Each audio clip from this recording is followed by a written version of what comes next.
అందరికీ నమస్కారం అండి. ఇవాళ నూనె గోంగూర ఎలా తయారు చేద్దామో చూద్దాం.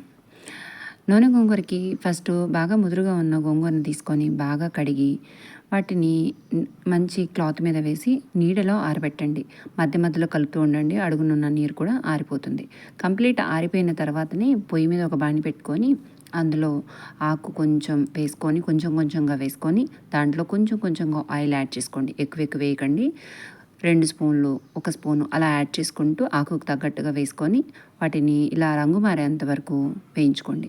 ఇలా వేసుకున్న తర్వాత అందులో నీరు అనేది లేకుండా అయిపోతుంది. మంచిగా నూనె మాత్రమే కనపడుతుంది. ఈ లోపల మనము కొన్ని వెల్లుల్లి అంటే గోంగూరకి సరిపడా వెల్లుల్లి, కారము కొంచెం కారం క్వాంటిటీ ఎక్కువ తీసుకోండి. పులుపు కదా పీల్చుకుంటే మళ్ళీ నార్మల్ స్టేజ్కి వచ్చేస్తుంది. కారము, కల్లుప్పు ఇవన్నీ వేసి మిక్సీ పట్టుకొని ఈ మిక్సీ పట్టిన మిశ్రమాన్ని అండ్ విడిగా కూడా మనం కొంచెం జీలకర్ర, కొంచెం మెంతులు ఇవి కూడా మిక్సీ పట్టి పెట్టుకోండి. నా దగ్గర ఆల్రెడీ దాని పొడి ఉంది. ఈ రెండింటిని కలిపి గోంగూర బాణీలో ఆల్రెడీ వేగుతుంది కదా, దాంట్లో మనం ఒక చిటికెడు పసుపు, ఈ వెల్లుల్లి కారము, జీలకర్ర పొడి ఇదంతా కూడాను అందులో వేసి బాగా కలిగి తిప్పండి.